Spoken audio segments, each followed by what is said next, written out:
नमस्कार दोस्तों, आप सभी का स्वागत है हमारे YouTube चैनल पे कहानी आपकी और मेरी ग्रहों की जुबानी में।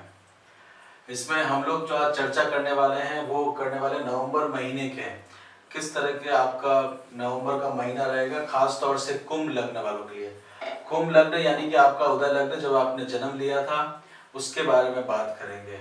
और आप सबको धन्यवाद जो आप इस वीडियो को देख रहे हैं। आपके जो पुराने पुण्य कर्म है उन सब के कारण आप यहाँ पे इस वीडियो को देख पा रहे हैं, क्योंकि ये अपने आप में बहुत बड़ी एस्ट्रोलॉजी और साइंस है जो कि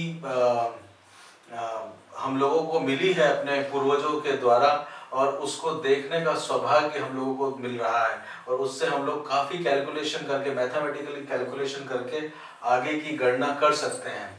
तो ज्योतिष जो है बेसिकली अगर देखा जाए तो फुल ऑफ मैथमेटिक्स है, और मैथमेटिक्स का होने का कारण ही मेरे ख्याल में देखा जाए तो ज्योतिष ही बोला जाएगा।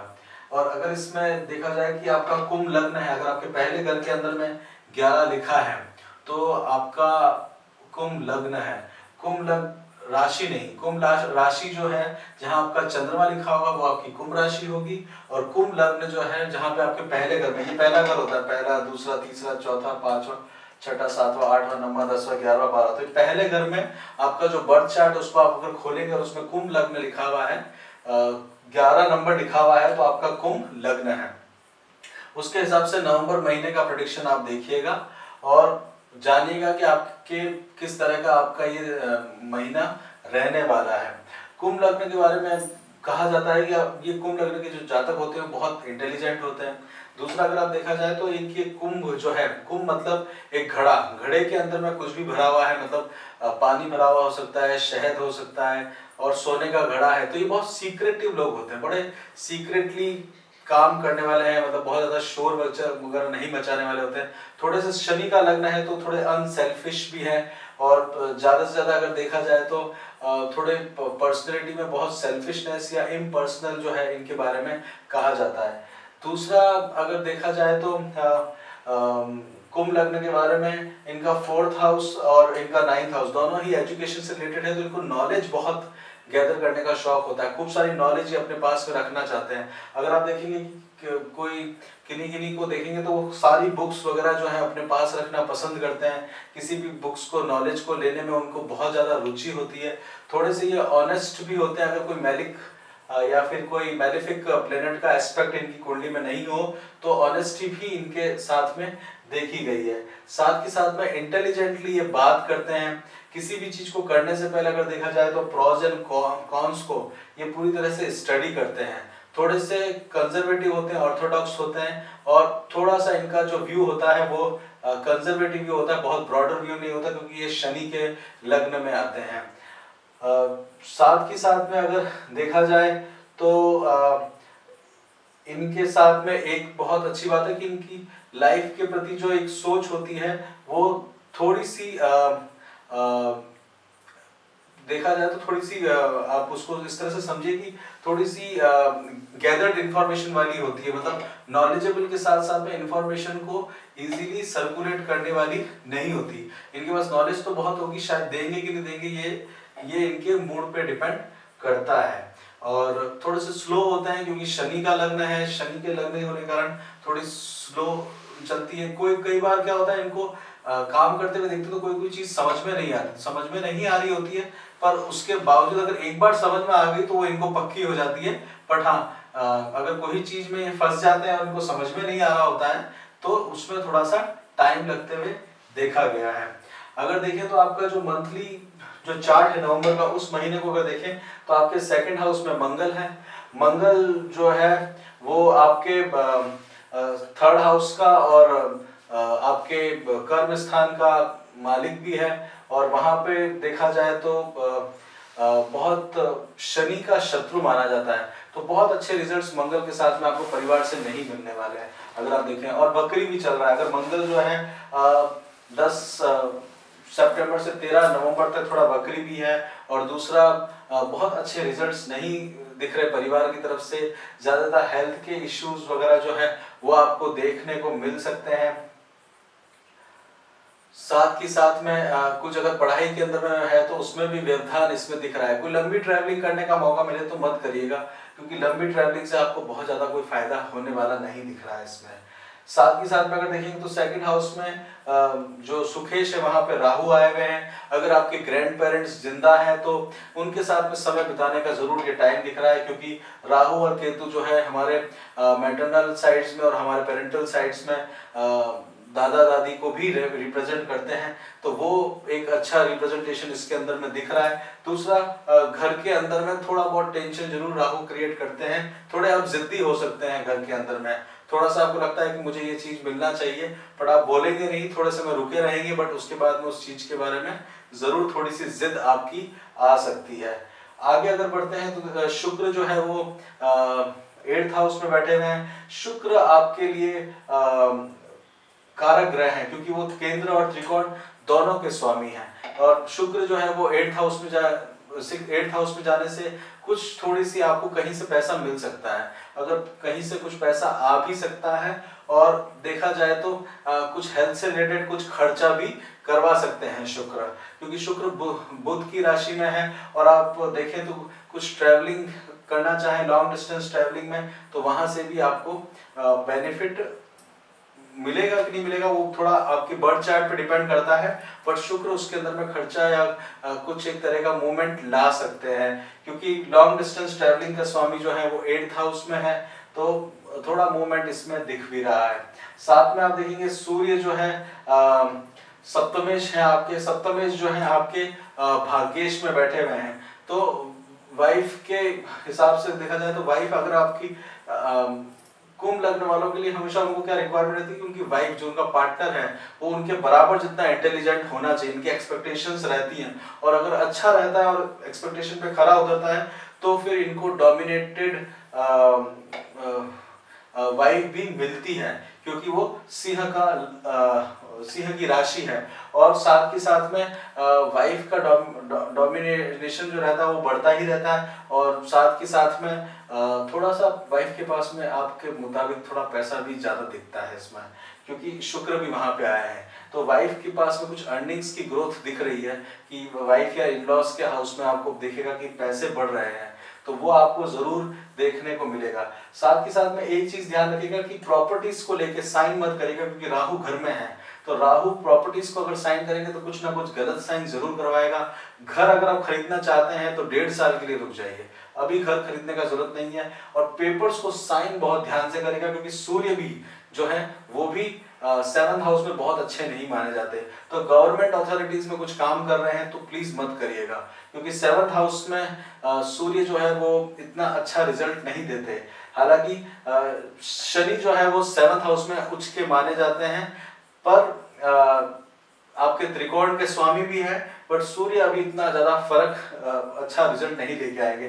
जब सूर्य यहाँ से मूव कर जाएंगे तो शुक्र और बुध का परिवर्तन योग होगा, जिसके कारण आपको थोड़ा सा अच्छा पैसा मिलने के चांसेस हैं। उसके लिए आप वेट करिएगा 17 नवंबर को। 17 नवंबर से 28 नवंबर के बीच में आपको कुछ ना कुछ बेनिफिट, या 27 नवंबर तक कुछ ना कुछ बेनिफिट जरूर उठाइएगा, जब तक बुध भी अपनी राशि नहीं चेंज करते हैं। काम क्षेत्र में देखेंगे तो केतु बैठे हैं, तो केतु ग्रैंड पेरेंट्स से, आपके ननियाल से, तो आपको नानी के घर से आपको बेनिफिट दिख रहा है, आपके मदर के फादर के यहाँ से बेनिफिट दिखा रहे हैं, पर काम के अंदर में आपको बहुत मजा नहीं आने वाला। आप जितना मेहनत करेंगे वहां से आपको थोड़ा डिटैचमेंट होगा, जितना क्रेडिट लेना चाहते हैं उतना क्रेडिट नहीं मिलेगा, वो भी केतु के कारण दिख रहा है 10th हाउस के अंदर में। दूसरा क्या है कि शनि के अंदर, शनि का नेचर जो है इक्वल एंड टू केतु से माना जाता है, तो थोड़ी मेहनत भी करवा सकते हैं केतु आपसे। तो कोई भी एनालिटिकल रिजल्ट्स निकाले तो उसको भी सोचने से पहले 4 बार देखें और फिर उसके ऊपर में बात करना है। हालांकि आपके लग्न के अंदर में आप प्रॉज एंड कॉन्स देख के ही बात करते हैं, वैसा देखा गया है। दूसरा अगर देखा जाए तो गुरु जो है वो आपके 9th हाउस में ही बैठे हैं, और कुंभ लग्न वालों, कुंभ लग्न के अंदर देखा जाए तो उनका धनेश और लाभेश गुरु ही होता है। तो गुरु के कारण के पास पैसे का बड़ा फ्लो होना चाहिए, बट पैसों के प्रति इतने ज्यादा इंक्लाइन देखे नहीं गए हैं, क्योंकि ठीक है पैसों का, क्योंकि एक कारण ये भी रहा है कि मेन जो काल पुरुष की कुंडली है उसमें 11वां घर जो है वो लाभेश का ही रहा है, और मित्रों के साथ में आप लोगों का अच्छा व्यवहार रहता है, पर वहां से आपको वैसा का वैसा मिल सके कि नहीं मिल सके ये भी थोड़ा सा डाउट हमेशा आपको जिंदगी में लगता है, क्योंकि आप अपने एफर्ट्स बहुत ज्यादा डालते हैं और मित्रों से आपको उतना बेनिफिट नहीं मिल पाता। और देखते हैं कि आपके जो लग्नाधिपति हैं शनि है, वो शनि 12वें स्थान में गए हुए हैं। कहीं विदेश से अगर आपको फायदा लेना हो या विदेश जाने का आप सोच रहे हो तो वो आप फायदा ले सकते हैं। बाकी खर्चा जो है वो शनि आपको करवा के ही रहेंगे। साथ के साथ में आप देखा जाए तो शनि जो है वो 10th हाउस में है, स्व राशि में है, और दूसरा क्या है कि सेम राशि में होने के कारण भी शनि जो है वो आपको खर्चा होने से रोक नहीं सकते। कई बार आपको ऐसा लग भी सकता है कि थोड़ा सा आइसोलेशन सा भी फील हो सकता है, थोड़ा अकेलापन सा भी फील हो सकता है, पर वो जब गुरु वापस मूवमेंट लेंगे 10वीं राशि में तो उस समय तक आपको ठीक लगेगा, क्योंकि आप ज्यादा पैसों को कैलकुलेटिवली नहीं कर पाएंगे अभी, वैसा इसके अंदर में दिख रहा है। ओवरऑल देखा जाए तो हेल्थ को ज्यादा ध्यान दीजिएगा, क्योंकि 12th हाउस के अंदर में लग्नेश आया है तो हेल्थ को कवर किया है। एजुकेशन से देखिएगा तो 8th हाउस में एजुकेशन से रिलेटेड ग्रह जो है 4th और 7th वो भी डाउन है। फैमिली से रिलेटेड देखिएगा तो मंगल है, तो फैमिली से कुछ ना कुछ सुनने को मिल सकता है। और शनि की राशि में मंगल बहुत अच्छा इफेक्ट नहीं लेके आते। साथ के साथ में जॉब से रिलेटेड और बिजनेस से रिलेटेड है तो जॉब आपका चलता रहेगा, जॉब में थोड़ा अनसेटिस्फेक्शन रहेगा।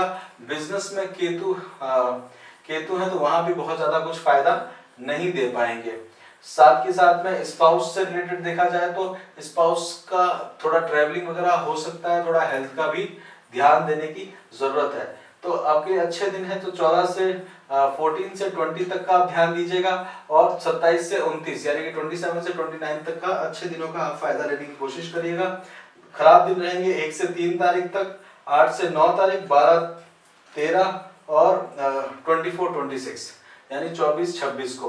तो ओवरऑल आप देखेंगे कि ये इस तरह से पूरा मैथमेटिकली आपका जो है नवंबर का महीना निकलने वाला है। सबसे अच्छी बात इस एस्ट्रोलॉजी के अंदर में यह है कि ये पूरा डिग्रीज और इनके बल और उसके ऊपर भी डिपेंड करता है। मतलब अगर आपकी कुंडली में जिस नक्षत्र है उसके ऊपर भी डिपेंड करता है, महीने का जो नक्षत्र है उस पर भी डिपेंड करता है। साथ के साथ में आपके बर्थ चार्ट में पोजीशन कौन कौन से किस ग्रह की और उसका षडबल कितना है, या कि उनके दूसरे ग्रह के ट्रांजिशन उसको किस तरह से इम्पैक्ट लाएंगे, उनके नंबरों पे भी ये पूरी तरह से डिपेंड करेगा। फिर भी ओवरऑल आपको डायरेक्शन इसके ट्रांजिशन से पूरी तरह से मिल जाएगा। और ये मूवमेंट आप देख ही रहे हैं कि सूर्य जो है 1 डिग्री एक दिन में मूवमेंट लेता है, उसी तरह से शुक्र भी 1 डिग्री पर डे में मूवमेंट लेता है, और राहु और केतु हमेशा रेट्रो चलते रहते हैं।